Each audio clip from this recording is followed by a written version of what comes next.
So in this video, I'm going to go over an example of a 2x2 system of differential equations. Here I've represented that system in vector form. So x is a vector, which means it's got, in this case, two components, a first x1 of t and a second component x2 of t.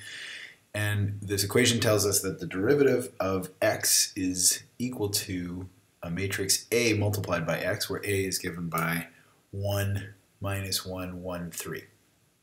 So with, with all of these types of systems, our first step is to find eigenvalues, and then we'll go on to find eigenvectors if we can. So let's start with the eigenvalue question. So what we want to do is we want to find values of lambda such that A minus lambda I is a singular matrix. So we're looking for the determinant of A minus lambda I equals 0. The shortcut for doing this is to just write down the characteristic equation directly, which for 2x2s is given by lambda squared minus the trace of the matrix multiplied by lambda plus the determinant of the matrix, which in this case is 3 minus minus 1 is plus 1, 4, equals 0. So this factors, and we get lambda minus 2 all squared equal 0. So that means that lambda equal 2 is our eigenvalue, and it's a repeated eigenvalue. So hopefully we get a full set of vectors, in other words, two independent eigenvectors. When we check that, we write down the matrix A minus lambda I, where lambda is now 2, and we get 1, whoops, on the diagonal we get minus 1, sorry, and off diagonal minus 1, down here we get a 1, and then 3 minus 2 is 1. So this matrix does not have a two-dimensional null space. In other words, we're only going to find one eigenvector. So what do we find? We get A minus 2i times the unknown eigenvector v equals 0. When is that going to be true? Well, we can row reduce this matrix, and it ends up looking like this. And you can see that by just adding two rows here and then moving the 1, 1 into the first row. So when is v1, v2 multiplied by this matrix equal to the 0 vector? That'll be true when v1 is the same size but opposite sign as v2. So that means our vector v is going to be maybe some constant multiplied by 1 minus 1. And this is what the eigenvectors will all look like. So you notice there's only one of them. We only have one eigenvalue, and so we're kind of out of luck for solving initial conditions now, because our x of t will be, well, so far we have one independent solution. We need a second independent solution in order to construct an initial condition, or to satisfy an initial condition. So here we have e to the 2t times 1 minus 1. If we had a second eigenvector, then we would add c2 times e to the 2t multiplied by that eigenvector, but for now we have an unknown here. So for instances where we have what we call a defective matrix, so let's put that up here, defective, and that means that there's one eigenvalue and only one eigenvector associated with it. We have to put a different function here. Now remember, for second order scalar equations, we had a trick where we took the same solution but multiplied it by t. That almost works here, but instead what we have to do is, first of all, they're vectors instead of just constants, and instead of just multiplying by t, if you try ignoring this w, you'll find that you can't solve the equation with a function of this form. So what we actually need to do is include a constant vector plus t times another vector. Now I've used the letter v here, and that's suggestive because I've already used the letter v up here for the eigenvector. That turns out to be correct, and we'll see in a few seconds that that actually ends up being the correct form. Now we don't know what w is, and what I'm going to do is I'm going to plug x of t back into my original equation and get a constraint on w and as well on v, but it'll turn out to be the exact same equation that we solved up here, the eigenvalue equation. So let's plug this in, and I'm just going to take this part. So let's just take x of t equal e to the 2t w plus t times v. And now when I plug this in, the derivative of this, so here I'm just checking the solution that I'm inventing or I'm guessing at rather than the one that I already know. There'd be no point in checking this one. We know it works. Although it's a good exercise if you want to check that. Okay, so here we have to do a product rule. So this is going to be 2e to the 2t w plus t times v plus, and now I take the derivative of the second part, which is, well, this is a constant vector, so the derivative is 0, and this is t times a constant vector, so the derivative of this whole expression is just v. That's x prime, so that's this side of the equation. Now let's calculate a times x. A times x will be e to the 2t is a constant that I can pull out in front, and then a multiplies w, and then it also multiplies t times v, but I can factor the t out as a constant, and this just becomes t times a multiplied by v. So let me group these terms up here. I have a common e to the 2t out in front, and then in the brackets I'm going to have 2 times w plus v. And remember, this 2 is essentially the lambda, and so in general this would be a lambda here, but in our case, for this example, it's a 2. And then we have a t times v over here with a 2 in front, so there's a plus 2,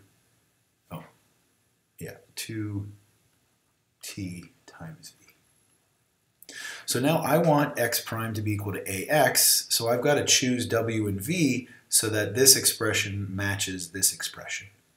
Well, here I have a constant vector, and here I have a constant vector multiplied by t. Same thing over here.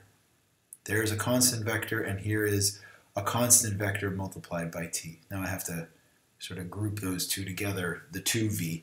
So what I can do is I can enforce that these two parts are equal. So a has to be equal to 2w plus v, and av has to be equal to 2 times v. Now this is just the same problem that we solved up here, right? What vector v solves the equation a minus 2i times v equals 0? That's a restatement of this by bringing this over to that side and factoring. So this means that we already have this v, and it's not inappropriately named. So v is equal to, and I'm actually just going to choose one particular one because I don't need to have this full generality, in particular because I would just be modifying this value c2 to include a c here.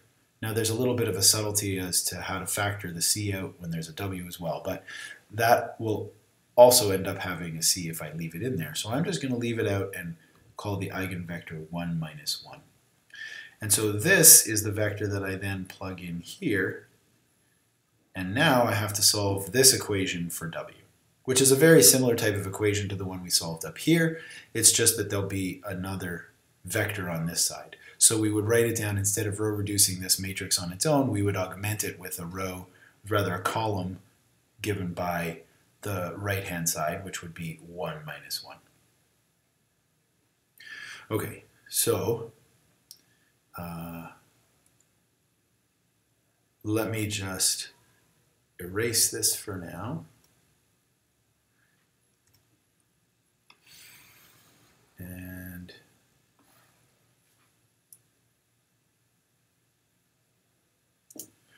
rewrite that equation.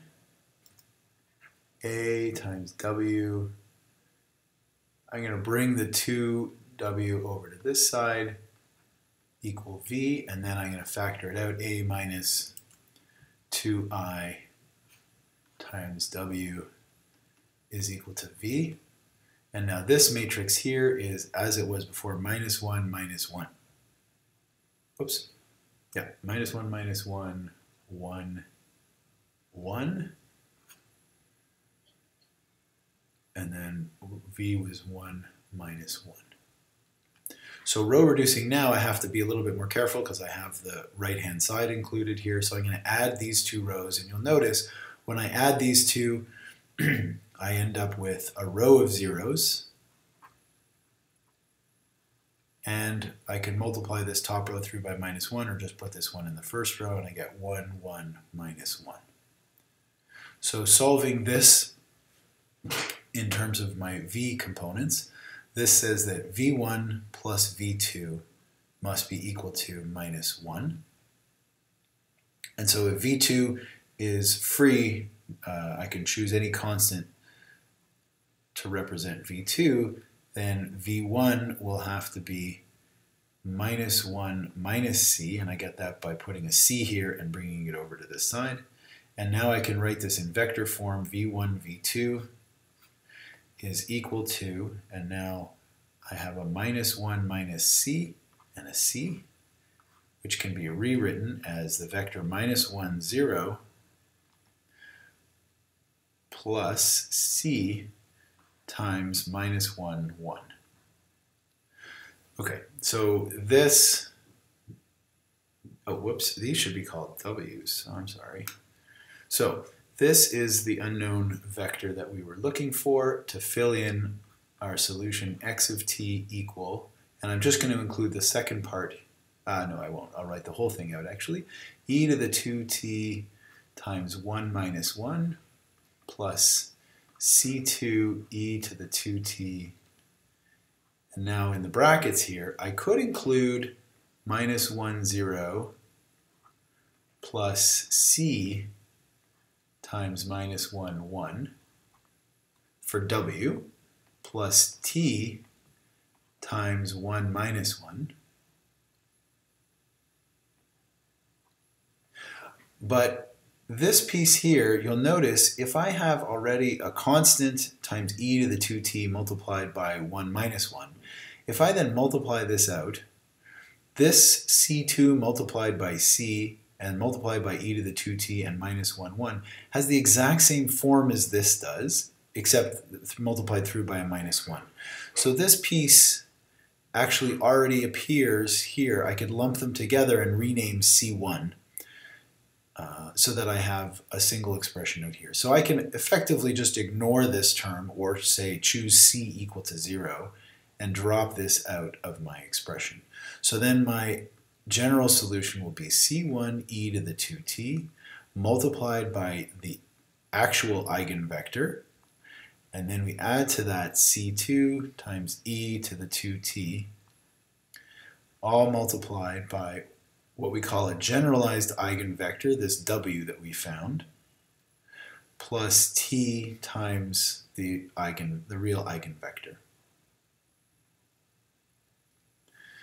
And so where this w solves the equation a w equal lambda w plus v, where v is the eigenvector.